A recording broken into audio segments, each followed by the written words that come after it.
Today we're going to be talking about contact point. And contact point is basically where your contact for your bow is going to be, whether it's going to be lower, which is closer to the fingerboard, or higher, which is closer to the bridge. I have to divide these contact points in 5 different lanes. So we're going to be discussing where these 5 different lanes are. So lane 1, I like to do right below the fingerboard. Right below the fingerboard. That is lane 1. Lane 2, I'm going to go down slightly. You're going to then go down slightly for 3. 3 is going to be in the middle in between the fingerboard and the bridge. Contact point 4, go down slightly, and contact point 5, very close to the bridge. Here are the 5 contact points again. We have contact point 1, right below the fingerboard, slightly down. Contact point 2, 3, we're going to be in between the fingerboard and the bridge. 4, slightly further down, and 5, close to the bridge. Some important things to think about with contact point is weight and resistance. So when you're closer to the fingerboard, you're going to need to use less weight because there is less resistance in the string.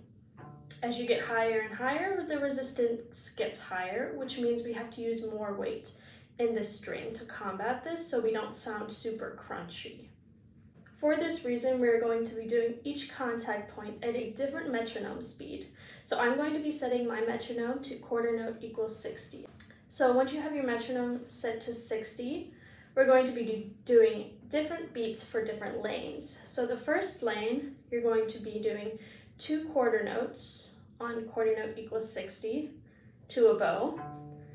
Contact point 2, you're going to be adding another beat, and so on and so forth. As you get higher on, you're going to be adding a beat to each one because of the resistance you're going to feel as you're going up these contact points.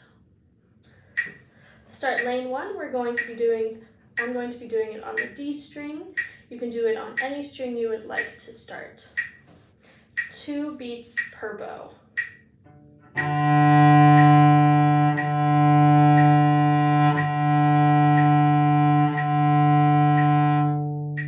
Good.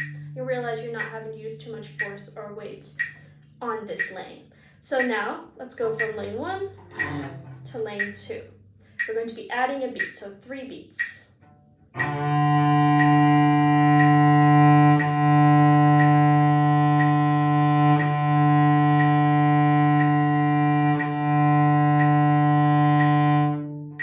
Good. Now we're going to be going to contact point 3 in the middle. And we're going to be doing 4 beats.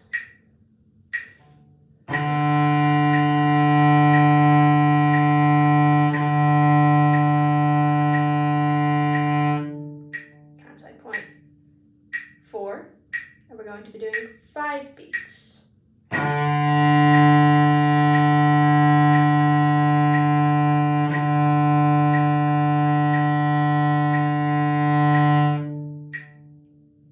Contact point 5, we're going to be doing 6 beats.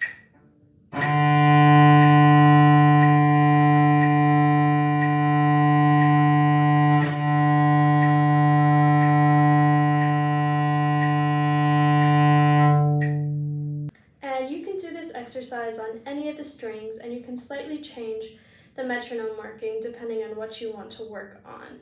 If you want to work on more bow control and a slower bow up here, you can just change the metronome.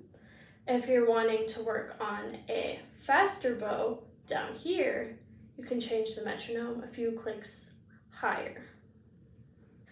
I hope you learned something that will help you with exploring more on the cello. Contact point is very useful for different colors. It's also very useful for different sounds, and it's useful for making things more comfortable. Happy practicing!